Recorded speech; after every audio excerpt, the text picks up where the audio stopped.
इष्ट देव का अवतार होता है अर्चा विग्रह रूप में, अर्चावतार। दो प्रकार से प्राण प्रतिष्ठा होती है, एक होती मंत्रों के द्वारा और एक होती भाव के द्वारा। निरंतर जो मंत्राकार वृत्ति की हुई भजन में डूबे हुए महापुरुष जब तदात्म वृत्ति से श्री विग्रह की तरफ देख ले, उसी समय हलचल पैदा हो जाएगी, प्राण प्रतिष्ठा हो गई। छाती से लगा लिया, प्राण प्रतिष्ठा हो गई। मंत्रों का एक अनुष्ठान वैदिक सिद्धांत से और एक है भाव सिद्धांत।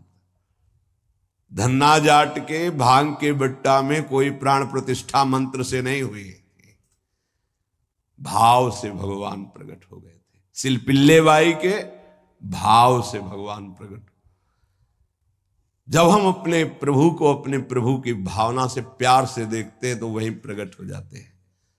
जैसे खंभा फोड़कर नरसिंह भगवान प्रकट हो गए प्रहलाद जी के लिए, भाव से देखा नामदेव जी ने तो कुत्ते से भगवान प्रकट हो गए, भाव से देखा भूत से भगवान प्रकट हो गए। तो फिर श्री विग्रह में भगवान नहीं प्रकट हो जाएंगे जब भक्त भाव से देखेगा। और भाव ना हो तो भगवान में भी भगवान नहीं दिखते। दुर्योधन को कहां दिखते थे? दुर्योधन दुशासन इनको नहीं दिखते थे, भगवान में भी भगवान नहीं दिखते। गुरु को मनुष्य समझना, भगवद विग्रह को धातु या पाषाण का समझना, गुरु मंत्र को साधारण शब्द समझना, चरणोदक को सामान्य जल मानना, भगवत प्रसाद को भोजन मानना, अन्न मानना, साधु की जाति पर दृष्टि रखना, ये उपासक को सावधानी पूर्वक त्याग कर देना चाहिए। ये उपासना के बड़े विघ्न हैं। यदि ऐसा भाव बना रहेगा तो उपासना सिद्ध नहीं होगी। कभी कभी चूक हो जाती है। प्रसाद में अन्न या फल दृष्टि नहीं रखी जाती, सिर्फ प्रसाद। और वैष्णव पद्धति है, प्रसाद का किनका मुख में अगर डाल लिया जाए तो कोई भी व्रत भंग नहीं होता, चाहे निर्जला ही क्यों न हो। भगवत प्रसाद में ये भाव नहीं रखा जाता कि ये अन्न है या अमुक वस्तु है, नहीं। प्रसाद में यदि भोजन अन्न वस्तु, आज अन्न है तो कल प्रसाद कैसे हो जाएगा? प्रसाद तो सिर्फ प्रसाद है और उसका किनका डालने से हर व्रत की पूर्णता होती है। चरणामृत, जैसे जो लोग नहीं जानते, वो जब बटता है तो बोले थोड़ा जल हमको भी दे दीजिए। जल नहीं है, चरणामृत है। चरणामृत को जल समझना, प्रभु के सामने जाकर के पूछना ये मूर्ति काहे की है? पत्थर की है, संगमरमर की है, ये धातु की है? बड़ा अपराध कर रहे हो। ऐसा कभी प्रभु के श्री विग्रह के सामने नहीं। ये संत किस जाति के हैं? ऐसा कभी नहीं। गुरुदेव साक्षात पर ब्रह्म तस्मै श्री गुरुवेन, ऐसा भाव कहां हो पाता है? पर ब्रह्म परमात्मा भाव गुरुदेव पर हो पाना है तो बड़ी मुश्किल की बात है। यहां तो साधु भाव ही हो जाए, बहुत बड़ी बात है कि ये संत है। पूर्ण मनुष्य बुद्धि बनी रहती है। इसीलिए हमको अपने गुरुदेव में आराध्य देव नहीं दिखाते, नहीं तो गुरुदेव अपने स्वरूप को ही तो दिखाने के लिए विराजमान है। इसमें शिष्य के नेत्र की बात है। गुरुदेव तो कृपाल हुए हैं। जब हरिव्यास देवाचार्य जी अपने गुरुदेव के पास आए तो जब शिष्यत्व की बात की तो उन्होंने कहा तुम्हें कुछ दिखाई दे रहा है? बोले नहीं, जाओ 12 वर्ष गिरिराज जी की परिक्रमा। फिर आए, राधे राधे। अब कुछ दिखाई दे रहा है? बोले नहीं, फिर जाओ 12 वर्ष। 24 वर्ष राधा राधा रटते हुए गिरिराज जी की परिक्रमा लगाई। जब आए बोले अब दिखाई दे रहा? बोले हाँ, आपकी गोद में प्रिया प्रीतम विराजमान है। ये अब दृष्टि आई। गुरु को मनुष्य मानना, प्राय मनुष्य ही मानते हैं। हमें लगता है कि 1000 में कोई 1-2 ऐसे होंगे जो ये भाव हो कि गुरुदेव हमारे ब्रह्म हैं। छवि या मूर्ति विराजमान करके तो पूजा सब करेंगे, लेकिन मनुष्य बुद्धि या बहुत संत बुद्धि, उसमें भी प्रश्नवाचक चिन्ह। साक्षात पर ब्रह्म कहने को तो सामने जाके बोलेंगे गुरुर् ब्रह्मा गुरुर्विष्णु गुरुर्देव महेश्वरः गुरु साक्षात पर ब्रह्म तस्मै श्री गुरुवे नमः। विचार करो, इसमें से एक भी माना है तुमने? गुरु को ब्रह्मा माना है या हरि माना है या शिव माना है या साक्षात पर ब्रह्म माना है? बड़ा मुश्किल है। केवल कह देना अलग, बोले होना भी तो चाहिए साक्षात पर ब्रह्म। केवल बातों से कोई पर ब्रह्म थोड़ी हो जाता है। तो पाषाण में पर ब्रह्म था क्या? वो तो अव्यक्त था, तुम्हारे भाव से व्यक्त हुआ ना। तुमने पर ब्रह्म की भावना की तो मुस्कुराता हुआ ब्रह्म प्रकट हो गया। तो गुरुदेव तो चैतन्य ब्रह्म है।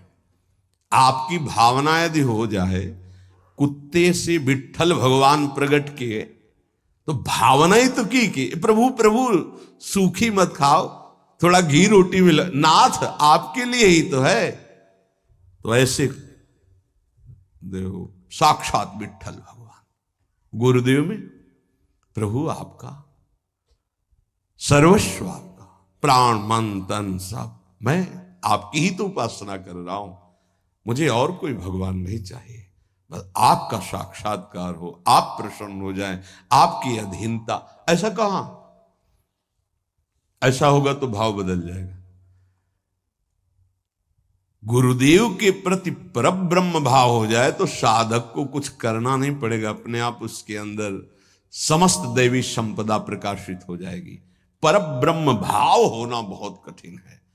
गुरुदेव के प्रति परब्रह्म भाव हो गया तो उस भाव की सिद्धि होगी, चराचर जगत में परब्रह्म भाव हो जाएगा। क्योंकि गुरुदेव अखंड मंडलाकारम व्याप्तमेन चराचरम, तो चराचर में परब्रह्म भाव होते ही वो जीवन मुक्त हो जाएगा। बहुत कठिन बात है। इसलिए उपासक इस भाव को सिद्ध करे। गुरुदेव साक्षात परब्रह्म, भगवद विग्रह साक्षात मेरे इष्ट देव, चरणोदक अहो भाग्य जो हमें चरणामृत पीने को मिल रहा है, कोई जल नहीं, और गुरुदेव का मंत्र, ये कोई शब्द नहीं है, साक्षात इष्ट देव मिल गए, मुझे मंत्र मिल गया तो। पर ऐसी बुद्धि कहां है? पड़ा है एक कोने में हृदय में मंत्र, उसका बार बार स्मरण नहीं, बार बार दुलार प्यार नहीं मंत्र का। आप देखो मंत्र को कितना प्यार करते हैं आप। मंत्र का प्यार है बार बार स्मरण करना, दुलार करना, तो उसी का जागरण होगा। तो वही प्रिया प्रीतम निकुंज सब उसी में छुपा है। ये जो मंत्र है ना, इसमें सब कुछ छुपा है। मंत्र की ही व्याख्या चतुरासी जी है, निज मंत्र की व्याख्या चतुरासी जी है। चतुरासी जी की व्याख्या 42 लीला और वृंदावन दास चाचा जितने भी पद गाए सब चतुरासी जी की व्याख्या है, और 84 जी निज मंत्र की व्याख्या है। ये अंदर की बात समझ। मंत्र मिला मतलब पूरे निकुंज की चाबी मिल गई। बीज मंत्र इसी को कहे, इसी से पूरा निकुंज रूपी वृक्ष प्रकाशित हो जाएगा। इष्ट देव में, गुरुदेव में जितना तुम्हारे भाव की कमी रहेगी उतना ही उपासना असफल रहेगी। जब अपने इष्ट देव के पास कोई जाता है, जैसे यहां से कोई बोले कि बरसाने जाए, हे सुनो श्री जी को हमारी भी दंडवत कर, अहो भाग्य आपके कि आप श्री जी के दर्शन करने जा रहे, हमारी दंडवत कह देना, हमारी स्मृति, हमारी भी अर्जी लगा देना। कोई आपका है, ईर्ष्या तो नहीं होगी ना, द्वेष तो नहीं होगा, उसके प्रति जलन का भाव तो नहीं होगा कि तो श्री जी के दर्शन के लिए जा रहा है। ऐसे ही यदि हमें गुरुदेव से प्रेम है और हमें दिखाई दे रहा कि गुरुदेव इनको ज्यादा प्यार कर रहे हैं, तो हमारा उससे ज्यादा प्यार हो जाएगा। आपके हो भाग्य, कभी हमारी भी स्मृति दिला देना, गुरुदेव को ये प्रदान कर देना। गुरुदेव, उसके अंदर द्वेष तो नहीं आएगा, जलन तो नहीं आएगी। जब मनुष्य बुद्धि होगी तब जलन होने लगेगी, तब ईर्ष्या जागृत हो जाएगी। नापना चाहिए अपने हृदय में कि गुरुदेव के प्रति मनुष्य बुद्धि का लक्षण है, साधु बुद्धि का लक्षण है, या साक्षात पर ब्रह्म का लक्षण है। इतनी गोपी जन थी, क्या किसी को किसी के प्रति ईर्ष्या थी क्या? एक साथ बैठकर सब कात्यायनी की उपासना, एक साथ यमुना स्नान, एक साथ अनुष्ठान श्री कृष्ण को प्रीतम रूप में प्राप्त करने का। ऐसे सहस्त्रों उपासक, सही पूछो तो इतना भी अंतर नहीं, सबके प्रति प्रभु का समान प्यार है, गुरुदेव का, प्रभु का। पर जो जितना प्रभु मानेगा, जितना अपनापन करेगा, वो दूर रहकर भी अनुभव करेगा कि गुरुदेव का, इष्ट देव का हमारे प्रति सबसे अधिक प्यार है। यह सबको अनुभव होगा। यदि आप पवित्र हृदय से, भगवत भाव से, तो आपको यह अनुभव होगा कि देखो, देखें या ना देखें, बोले या ना बोले, मिले या ना मिले, मेरा हृदय कहता है कि गुरुदेव, इष्ट देव सबसे ज्यादा मुझे प्यार करते हैं। ये भगवत भाव में रहता है। इष्ट देव और गुरुदेव की परिपूर्णता के भाव में जितनी कमी रहेगी, उपासना उतनी कच्ची रहेगी। इष्ट देव गुरुदेव की परिपूर्णता में भाव, इष्ट देव में कभी एक देशीयता का भाव नहीं रहना चाहिए। मेरे इष्ट देव सर्वत्र विराजमान है, तभी सच्चिदानंद भाव पूर्ण होगा। मन उपासना किए बिना नहीं रह सकता, इसका स्वभाव है उपासना करना। यदि प्रभु की उपासना नहीं की तो भोगों की उपासना ये करेगा ही करेगा, तुम इसे रोक नहीं सकते हो। अगर ये भोगों की उपासना करेगा तो दुख, चिंता, भय, शोक, मृत्यु, इससे तुम बच नहीं सकते हो। और मन का स्वभाव उपासना करना, ये बिना उपासना किए नहीं रह सकता। यदि प्रभु की उपासना नहीं की तो विषय की उपासना करेगा, इसलिए बचाओ इसको विषय उपासना से और प्रभु की तरफ लगा दो। तो बोले, ये जानते हुए कि ये विषय उपासना पाप कराएगी, फिर भी हम इसे क्यों नहीं रोक पाते? तो श्री भगवान कह रहे हैं कि तुम्हारा ज्ञान 3 तरह से ढक गया।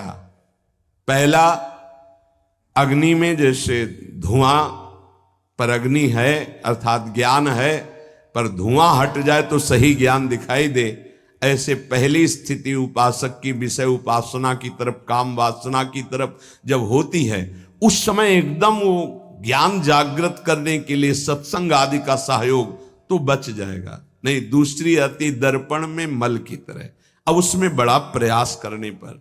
तीसरी आती है जेर में ढका हुआ गर्भ, अब उसमें समझ में ही नहीं आता कि क्या ठीक है क्या नहीं ठीक है, जो वासना आई वैसी क्रिया हो गई। आवृतम ज्ञान में तेनो ज्ञानिनो नित्य वैरिणा काम रूपेण कौन्तेय दुष्पूरेणानलेन च। हे कुंती नंदन, ये काम अग्नि है, ये कभी तृप्त होने वाला नहीं है। जैसे अग्नि में धीरे धीरे घी डालो तो भड़केगी, वो शांत नहीं होगी। ये ज्ञानियों का बहुत बड़ा दुश्मन है, तो अज्ञानियों का मित्र है। काम से ही तो सुख का अनुभव करते हैं। संसार में शास्त्रों की संख्या में केवल काम सुख के लिए ही सारा चिंतन है। देख लो, हमें पढ़ना लिखना है, खूब रुपया कमाना है, अपनी कामनाओं की पूर्ति करनी। काम का सीधा तात्पर्य केवल एक ही इंद्रिय से नहीं, सर्वेंद्रियों के भोग से है। अगर ये दुश्मन है तो किनका है? जो इस संसार रूपी महान दुखालय से मुक्त होना चाहते हैं। वैसे है तो दुश्मन उनका भी, क्योंकि दुख, शोक, चिंता, भय, पाप आचरण कराता है, पर वो मित्र मानते हैं, इसी से वो सुखी होना चाहते हैं। ज्ञानिनो नित्य बैरिणा, ज्ञानियों का ये दुश्मन है। तो कोई ऐसा न समझ ले कि ज्ञानियों को भी काम परास्त करता है क्या? तो यहां ज्ञानी शब्द शास्त्र ज्ञानी से, ब्रह्मबोध से नहीं है।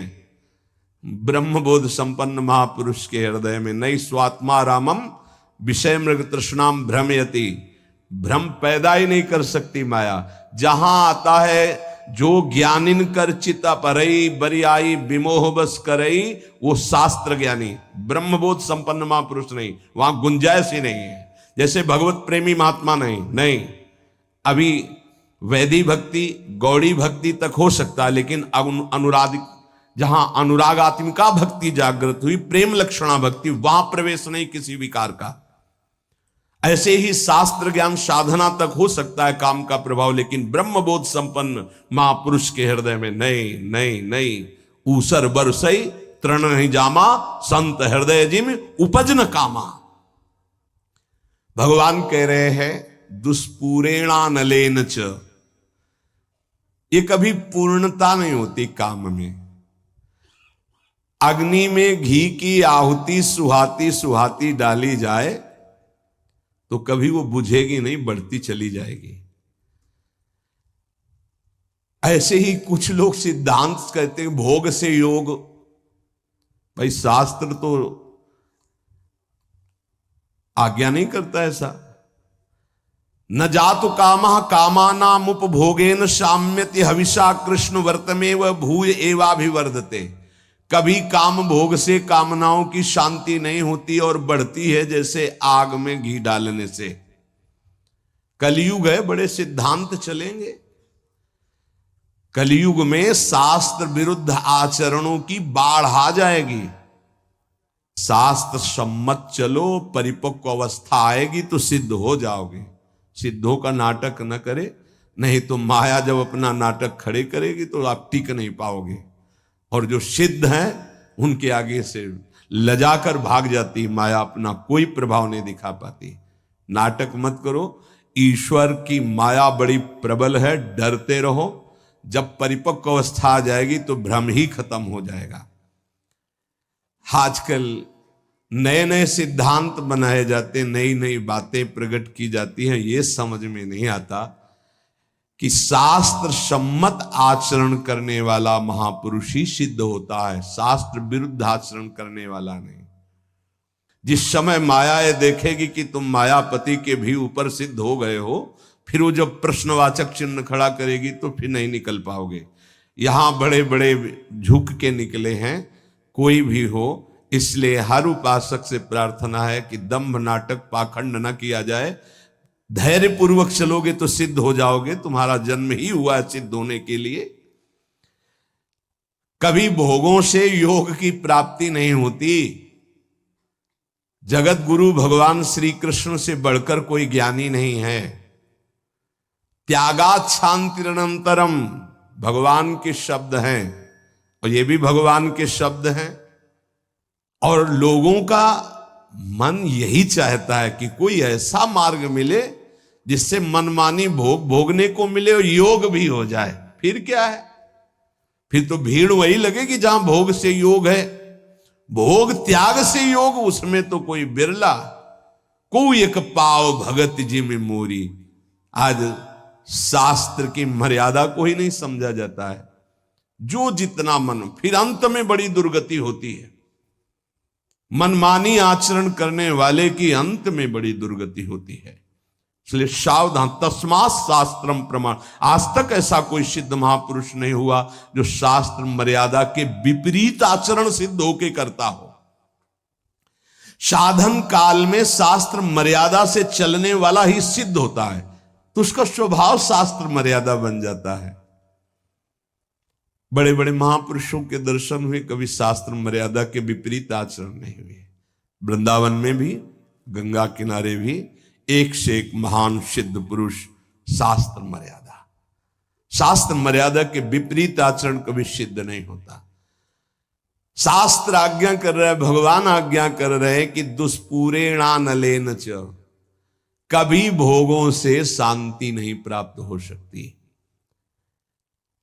कामना जितनी भोग भोगते जाओगे उतनी बढ़ती चली जाएगी, तृप्ति नहीं होगी। कामना अग्नि की तरह है, जितना भोग भोगते जाओगे उतने ऐसे घी डाल रहे हो, वो बढ़ती चली जा रही। भोग भोगोगे, भोगों के संग्रह करने की इच्छा बढ़ती चली जाएगी, भूख बढ़ती चली जाएगी। और इतना तुम समझ लो, तुम चैतन्य हो और भोग जड़ है, कभी तुम्हारी तृप्ति नहीं हो सकती। जड़ से कभी तृप्ति नहीं हो सकती। ये जड़ शरीर है और तुम चैतन्य हो। चैतन्य की जड़ से कभी तृप्ति नहीं हो सकती। इसलिए जैसे 100 रुपए की कामना हो, 100 मिल जाए तो 1000 की 1000 हो तो लाख की करोड़ करोड़ की अरब की, और ऐसे अरबों खरबों बन जाए तो भारत का नंबर 1 धनी। फिर विश्व में कितना बोले, अभी तो 10वां नंबर है, नहीं 1 नंबर में। ऐसी वासना बढ़ती चली जाती, कभी तृप्ति नहीं होती। जब उपासक इस बात को समझ जाता है कि जितनी जिसकी बड़ी वासना उतना वो बड़ा गरीब है। देखो शास्त्र में गरीब किसे कहते हैं? जिसकी जितनी बड़ी मांग है। एक आदमी 100 रुपया मिला, तृप्त हो गया, छोटा गरीब है ये। एक आदमी 1 करोड़ भी मिला, उसको तृप्ति नहीं, ये बड़ा दरिद्र है, ये बड़ा गरीब है। क्योंकि दरिद्रता भूख, उसकी बड़ी भूख हो गई है। धन की जितनी भूख बढ़ जाती है उतना ही वो दरिद्र माना जाता है। देखो ना, चाह गई चिंता मिटी, मनुआ बेपरवाह, जिनको कछु न चाहिए वो साहनपति शाह, वो शहनशाह के भी शहनशाह, वो दरिद्र नहीं गरीब नहीं। 7 गांठ कौपीन में इंद्र बापुरो कौन। देख लो, गरीब कौन? जिसके धन की बड़ी चाह बढ़ गई है। वास्तव में धन नहीं बाधक है, धन की चाह बाधक है। धन मिल जाए तो साधु सेवा, गौ सेवा, अस्पताल बनवा दे, गरीबों की औषधि के बहुत से बढ़िया मंगलमय कार्य। लेकिन धन की चाह बढ़ जाए तो निरपराध को दंड देना, असमर्थ असहाय को लूट लेना, हिंसा कर देना, न जाने कितने अपराध जागृत हो जाते हैं इस धन की चाह में। वो परमात्मा प्राप्ति की तो बात जाने दो, धर्म भी नहीं समझ पाता है। इसलिए दुष्पूरेणानलेन च, ये कभी पूर्ति नहीं होने वाली कामनाओं की आज तक किसी की नहीं हुई। काम रूपेण, नाशवान शरीर पदार्थ की भोग वासना, ये काम रूपेण है, ये बहुत बड़ा दुश्मन है, ये भगवत प्राप्ति नहीं होने देगी। नाशवान शरीर भोग, नाशवान वस्तु भोग, नाशवान भोगों की चाह, ये भगवत प्राप्ति ये नहीं होने दे रही। ज्ञान सबको है कि 4 दिन बाद मर जाना है, ज्ञान सबको है, यहां से कुछ नहीं जाएगा। वस्तु, व्यक्ति, स्थान, आपका किया हुआ पाप कर्म और पुण्य कर्म साथ जाएगा। पर वो शुभ क्यों नहीं कर पाता, वो लाभ क्यों नहीं कर पाता? क्योंकि काम ने ढक दिया है। काम वासना, कामना किसे कहते हैं? जिसका अभाव खटक रहा है। अप्राप्त की प्राप्ति की चाह का नाम कामना है। सुख की कामना से ही हम सारे चाहें पैदा करते हैं। जितनी चाह है उसके अंतर में सुख है। ये वस्तु मिल जाए तो सुख मिल जाएगा, ये शरीर मिल जाए सुख मिल जाएगा, ये पद मिल जाए सुख। जितनी भी चाह है उसके मूल में सुख है। और बावरे, बाहरी कहीं सुख नहीं, सुख तो तेरे अंदर है। सुख राशि तू है। कहीं तुझे जड़ प्रकृति में सुख नहीं मिल सकता कभी भी, क्योंकि तू अविनाशी का अंश है। तुझे विनाशी प्रकृति कभी तृप्त नहीं कर सकती, पक्की बात। पर यह ज्ञान काम क्यों नहीं कर रहा? क्योंकि काम ने ढक दिया है। कैसे ढक दिया? जैसे बोले अग्नि को धुएं ने, दर्पण को मैल ने, जेर को ने गर्भ को, ऐसे तेरा ज्ञान ढक गया है सतोगुण रजोगुण तमोगुण वृत्ति होने के कारण। अप्राप्त की प्राप्ति करने का नाम, सुना हुआ देखा हुआ भोग, उसे भोगने की इच्छा का नाम, उस भोग को संग्रह करने की इच्छा का नाम कामना। और अंतःकरण में बहुत सूक्ष्म वृत्तियां भोगों की दबी हुई है, उनका नाम वासना। और ये वस्तु, ये भोग तो चाहिए ही मुझे, इसके बिना मैं नहीं जी सकता, इसका नाम स्पृहा। और ये तो हमारी बहुत पसंद की वस्तु है, व्यक्ति है, स्थान है, आसक्ति। अब आशा लगाए हुए हैं कि ये भोग तो मिलेगा ही, जरूर मिलेगा, आज नहीं तो कल, इसे आशा कहते हैं। अब अधिक से अधिक भोग लूं, इसे लोभ कहते हैं। भोगे हुए भोगों को पुनः भोग लूं, इसे तृष्णा कहते हैं।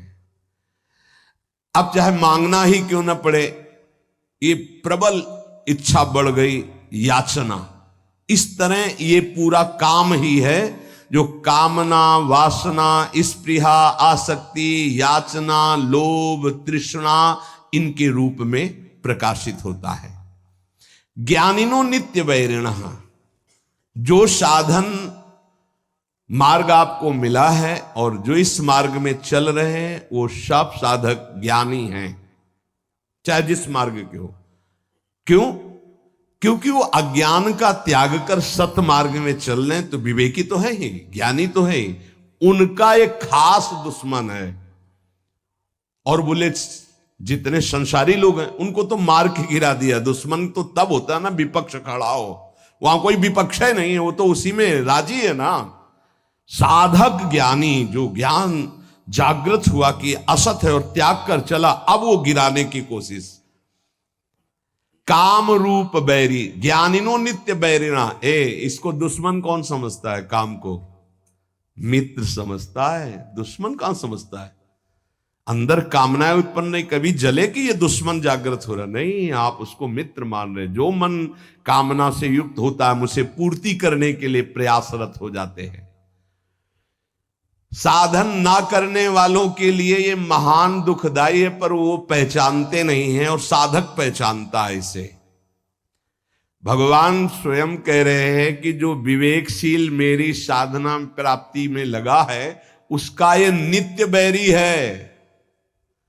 प्रतिपल ये कष्ट देने वाला काम है, यही भगवत प्राप्ति नहीं होने देता। जहां काम तहां राम नहीं, जहां राम नहीं काम, ये एक साथ नहीं रह सकते। और अभी काम है, कामना, इसीलिए अंदर भगवत साक्षात्कार नहीं हो पा रहा। ये कामना बहुत बड़ा शत्रु है साधक का। ये उत्पन्न होकर के ज्ञान को ढक देती है, और जहां काम आवे, कामना आवे, तो बस साधक को डर जाना चाहिए कि कोई न कोई आफत टूटेगी, अब खतरा होगा, कोई न कोई फसाव फंसेगा। विषय चुगा जिन चुगे मन, चुगत कछुक सुख होए, फिर फांसी ऐसी लगे ते सम दुख न कोई। आएगा कोई न कोई दुख आएगा, आपत्ति आएगी, विपत्ति आएगी। जो परमार्थ मार्ग के साधक हैं, महान पद पर आरूढ़ होना चाहते हैं, उन साधक को ये काम भ्रष्ट करने के लिए चुनौती देता है। ये चुनौती स्वीकार करके, जीत करके ही कोई परम पद पर आरूढ़ होता है। ध्यान रखना, ये कोई साधारण मार्ग नहीं है। परिणाम में भयंकर दुख प्रदान करने वाली ये काम वृत्ति है, इसीलिए नित्य दुश्मन है साधक का। भोगों में लगे हुए अज्ञानी जन इस काम को मित्र के समान देखते हैं, क्योंकि कामना के कारण भोगों में उनको सुख मिलता है। यदि कामना ना हो तो सुख नहीं मिलेगा। आवृतम ज्ञानम, आवृतम ज्ञानमेतेन ज्ञानिनो नित्य बैरिणा। इसका काम क्या होता है? काम का कि ये सबसे पहले तुम्हारे ज्ञान को ढक देगा। निर्णय नहीं कर पाओगे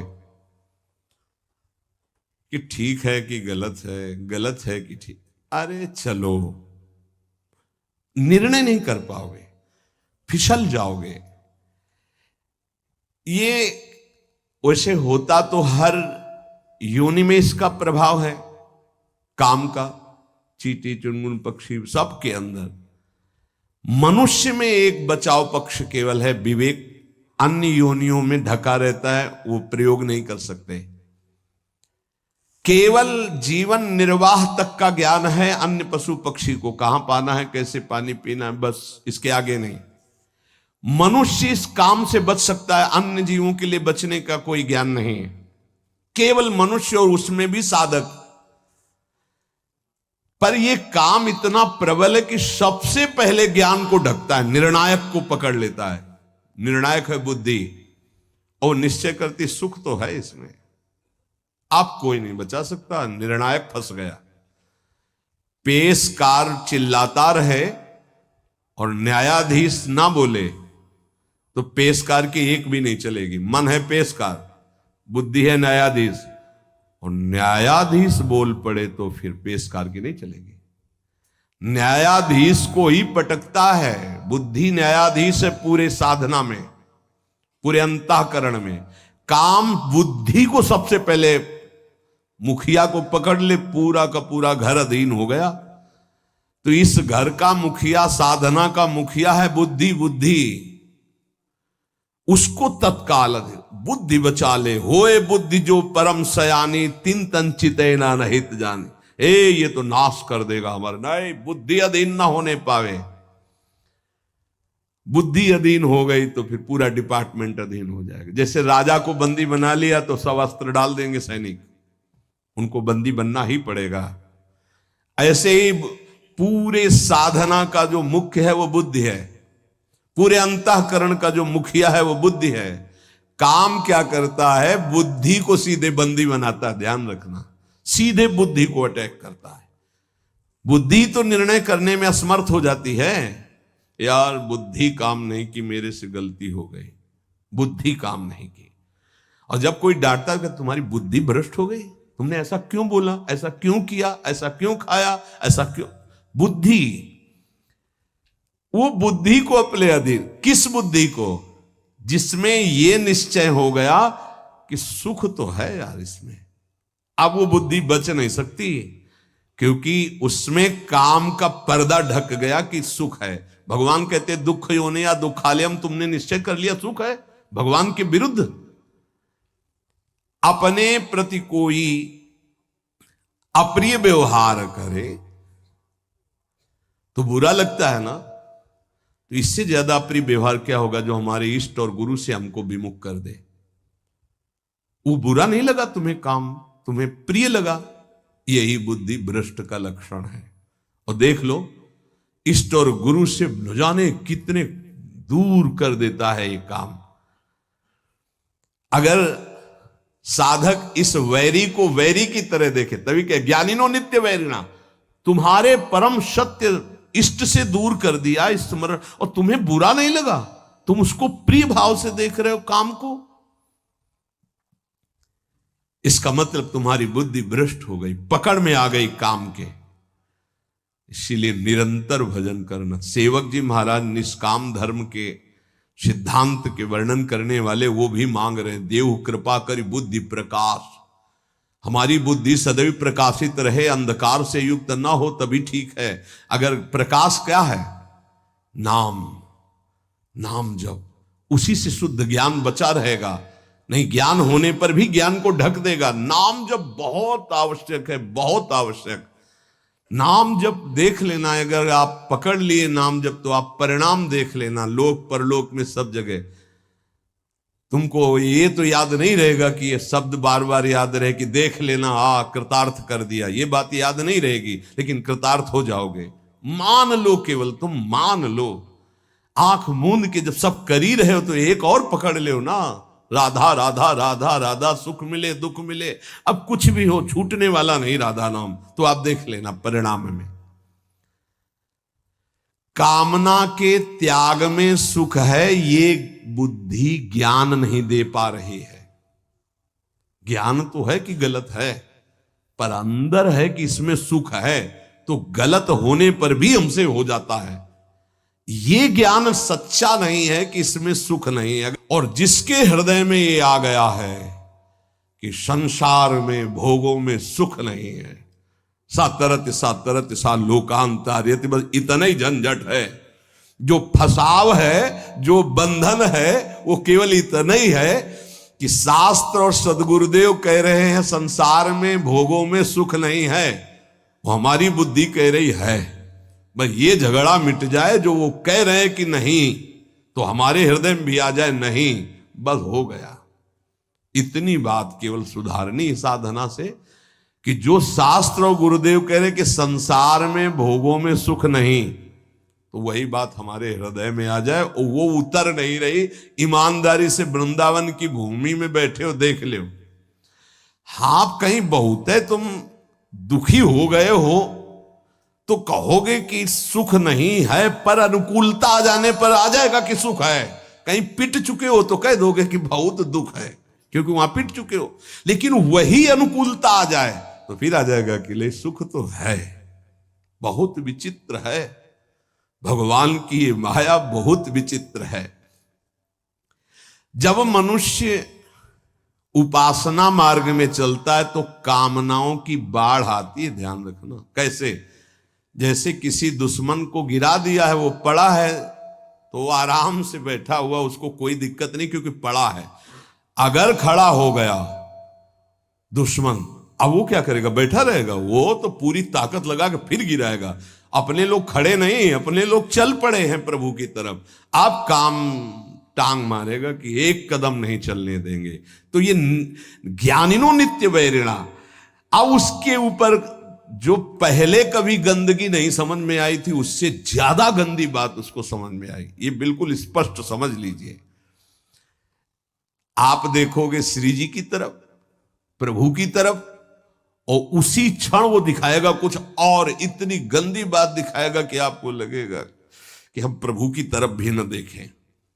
रख रहे हैं भोग प्रभु को पवाने के, और वो अपना काम। क्या आंख मूंद करके बैठो? भोग लगाने के समय तो मानसिक भोग पवाया जाता है क्या? अरे वो पता नहीं कहां कहां विचरता है, कहां कहां विचरता है। भक्तमाल में एक चरित्र में आता है कि एक संत भगवान गए, राजा से कहा मिलना है, तो सेवा में थे ठाकुर जी की। तो उन्होंने कहा कह दो कि ठाकुर जी की सेवा में। वो त्रिकालज्ञ महापुरुष थे, बोले सेवा में? और उस समय सोच रहे थे कि वो जूती को साफ करवा के चिकना के उसको ऐसे कर। बोले वो तो जूती साफ करवा रहा है कि सेवा कर रहा है, मन से वो कहाँ है? तो तुरंत भाग के आए कि तो कोई त्रिकालज्ञ महापुरुष है। ये केवल भगवान के भजन से सुधरेगा। मन में जैसे घड़ी चलती है ना, ऐसे कामनाओं की घड़ी चल रही है। देख ले, वो अंदर देख ले, और जहां नाम चलाओ तो और घड़ी जोर से चलने लगती है। ऐसे तो सेकंड सेकंड में, मिनट मिनट में। हमें लगता है कि जब नाम चलावे तो हमें लगता है कि घड़ी बिल्कुल रफ्तार से चले, उसको सेकंड मिनट से मतलब नहीं है। साधक परेशान हो जाता है, ये ले माला रख दी। ऐसी स्थिति होती है। आप लोग मतलब देख लीजिए, अब हम तो देख ही रहे, बचपन से देख रहे, इसकी चाल देख रहे। जब कोई बात करने लगे तो ऐसी तसल्ली होती, बच गए, मानो जैसे बच गए। अब एकदम मंत्राकार वृत्ति कर रहे, जल रहा है मन। जहां कोई आए, राधे श्याम राधे श्याम। अब बातचीत शुरू हुई तो एकदम अघा के सांस मन लिया कि यार अब फुर्सत मिली है। फिर देखो चैन मिल जाएगी। बस इसको चैन नहीं लेने देना। अगर इसको चैन लेने दिया तो तुम्हें बेचैन कर देगा, पक्की बात। अब ये लड़ाई लड़ी नहीं जाती हर एक से, क्योंकि वो अपने को मन माने हुए है। इसीलिए प्रभु सत्संग की बात पकड़ लो, नहीं तो बहुत विचित्र खेल है अंदर का। ध्यान रखना, आप बड़े भाग्यशाली हो जो आपको सत्संग मिल रहा है, आप समझ पा लो और मन से लड़ पाओ गुरु कृपा से, तो जीत जाओगे आप। मन को जिताने के लिए गुरुदेव हैं, दूसरा कोई उपाय नहीं। बात समझ लेना। नहीं तो हमने पढ़ा है योग वासिष्ठ में कि हिमालय को उठा लेना संभव हो सकता है, तूफान को रोक लेना संभव हो सकता है, लेकिन मन को अधीन कर पाना इससे भी कठिन है। हिमालय कौन उठा लेगा? ऐसे इस असंभव कार्य को, मन को रोकने, गुरुदेव की कृपा से, उन्होंने जो मंत्र दिया, नाम दिया, उनका जो कृपा प्रसाद है वो हमारे मन को निष्काम कर देगा। इसलिए गुरु चरणों का आश्रय लेकर खूब नाम जप करें और धैर्य ना छोड़ें, और मन से हार जाओ तो भी मत हारना।